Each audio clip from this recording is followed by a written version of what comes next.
Okay, so you just got your Seint custom makeup palette in the mail and now you're wondering how the heck to use it. I totally get it. It can be very overwhelming at first, but I'm going to show you here an in-depth tutorial of how I do my makeup start to finish. So in your package, you're going to get your little tins in little things like these, and you're just going to slide them out and you're going to magnetically pop them into your palette. Everyone picks a different size palette, so yours may not look exactly like this, but they're all the same principle. So you're just going to magnetically pop them in whatever order you like. I kind of like to go in order of how I apply it. So first things first, you're going to start with, so I would have recommended a concealer and a foundation color for you. I have 3 colors here just because I kind of am in between self-tanning and not right now, but your concealer color is going to be the lightest color you have. So you're just going to go in with your finger, and these are cream tins. So by warming them up, it's going to make the cream spread and blend so much easier. If this makeup gets too cold or the creams are kind of hard, you need to warm them up. And just by warming them up, you're just going to take your finger like this and it's going to melt into the warmth of your skin, and you're just going to apply a little bit to your under eye, your T-zone, your chin, and kind of wherever you want a bit of brightening. So this is just like your typical concealer. We're just going to apply this right here. And then we're going to go into our foundation color. Now this is going to be the next darkest highlight you got, and this is going to be closest to your skin color. So this is like your typical foundation, and we're just going to kind of apply it to the lower parts of our face here and a little bit on our forehead. You can apply some to your nose if you like to. I, for some reason, hate the feeling of makeup on my nose. I just take whatever's left over on the brush and apply that to my nose. So we've got kind of like a little template formed here. Now we're going to go into our contour color.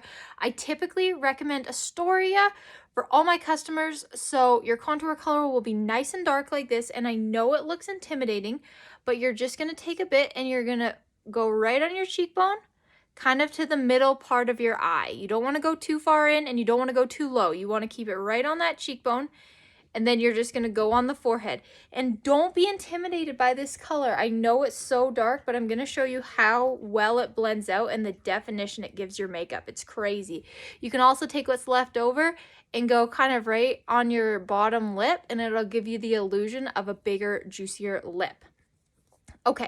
So the other advantage of applying with your finger and applying it all at once like this is the makeup sits on your skin for a minute and it warms up. So the warmer this makeup is, the better it blends. And I always recommend the 3D brush. This is my ride or die brush. I love this brush. So once we've got our makeup all applied like this, we're gonna blend out this first layer, and then we'll finish with our bronzer and our blush and any eyeshadow if you wanna add that. The nice thing about this makeup is we only have 1 layer of makeup on right now, but your concealer, your foundation, and your contour all has coverage in it, so you don't need to put a whole layer of foundation on, a layer of concealer, and then contour, and then bronzer. We're getting a full coverage look with this minimal use of products, so it's going to make your makeup feel much lighter weight, and as you can see, there's really not that much makeup on. It's quite minimal, but the coverage is really good. Now, the blending is one of the key things that I think a lot of people don't quite get down pat off the beginning, so I want to really emphasize the blending. We are stippling and pushing it into our skin. You don't want to like do this kind of movement or like swiping motions, because this is a cream makeup, so we have to stamp it into our skin to get good coverage. If you're swiping and like smearing it around, it's just gonna not cover great, and it's just gonna, yeah, it's not going to give you as good a coverage, as good a blend. It's not going to set into your face properly. Stippling is the key. So you can see I'm just doing little dabbing motions and just like directly pushing it into my skin, just like that. And I'm starting with these lighter colors, and then we'll work our way to the contour last. And if you find your makeup is feeling sticky or tacky, that usually means you have too much on. So you're gonna wanna try and apply less. Less is more with this makeup. So I apply a little layer of everything, and then for areas like this, I'll go in with a tiny amount and just give it a bit more coverage. But you don't wanna start with too much, because then your makeup's just gonna feel really sticky, tacky, and it's not gonna set properly.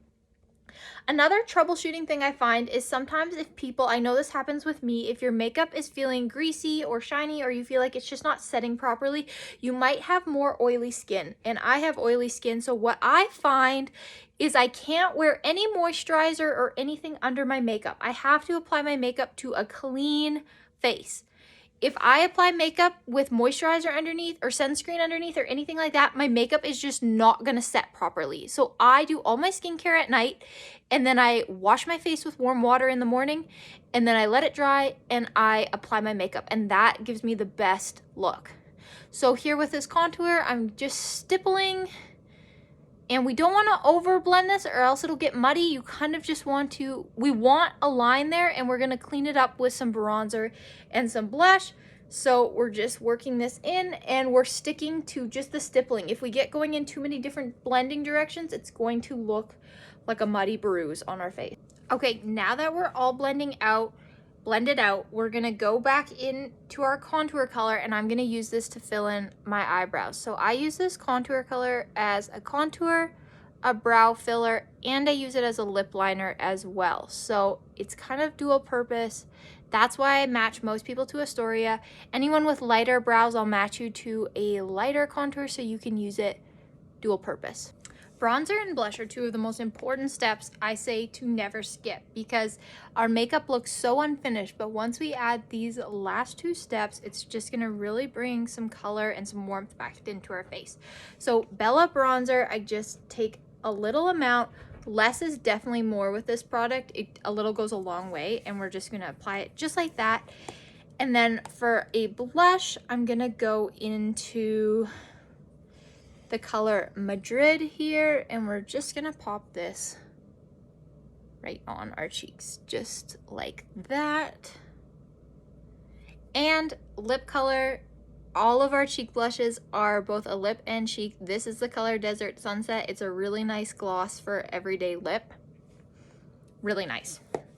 Okay, we're just gonna go back into our 3D brush, and we're just gonna start to blend this. Again, stippling motions, nothing changes here, and we're gonna keep the product where we applied it, so keep it centered on your cheekbone. You don't wanna smear it around too much, or else we'll lose the definition that we're creating with this makeup. So if you over blend your contour and your bronzer and you bring it down low or up high, it's just gonna wreck the whole look. So you really wanna keep the product centered where we applied it. So that face map of applying it in certain areas is critical to this makeup working out, because if your makeup's feeling too dark or feeling too light, like, it usually means you're just not applying things in the right place, or you're over blending everything. So you just really want to make sure you're keeping everything. See, I'm not bringing this down. I'm just doing little dabbing motions and softening all the harsh lines and just creating this really nicely defined makeup look that is not too dark, but I still have nice warmth to my skin. Just like that. And you can see it just instantly brought some really nice color back into my complexion. Okay, and because I have oily skin, I like to use the Vanilla Dust setting powder. I usually recommend it to all my customers. It just gives you that nice matte look and will add that extra longevity to your makeup. It'll just set all those creams right into place. So I'm just going to stipple a little bit of the Vanilla Dust into my under eye, and I'm just, again, pressing that into my skin. I'm not sweeping it, I'm stamping it, and that's going to give you a really nice matte look, and it's going to last really long. T-zone, and then my chin, and then I usually do not set anywhere else. I don't find I need it. This is mostly where I'll get oily and shiny throughout the day. And then with Seint, the eyeshadows are usually on the simpler end. They're like your traditional eyeshadow. They're a powder product. So I'm just going to go in with this color Sedona, and I'm just going to do a very simple look. I'm just going to windshield wiper motion, and this is just the eyeshadow brush from Seint. If you have an eyeshadow brush at home, it's probably very similar. I do love the Seint brushes, but they are a bit of a splurge, so I always tell people to use what they have, but I do always recommend that 3D brush that we applied our makeup with, because I do think that one is really good. It makes your makeup, makes or breaks your makeup, I think. So just Sedona all over the lid here, and just little, you can see I'm doing a windshield wiper motion along the crease of my eye, and then I'm just doing a little swirly swirl on the outer corner just to kind of emphasize it. Then I'm just going to go into this color Riviera with my finger, and I'm just going to swipe this on the inner to mid part of my eye, and using your finger with a shimmer is going to really help with getting more pigment. If you use a brush, it's just going to be a lot less shiny, a lot less color. So I always like to use my finger. And then I'm just going to finish this look off with mascara. And that's it, my friends. That's my basic makeup application tutorial using your Seint custom palette. I'm hoping that was helpful, and I hope that gives you a good start so you can start playing around with your makeup and seeing how you like it. It's super user-friendly, super quick, super easy once you get the hang of it. Let me know if you have any questions.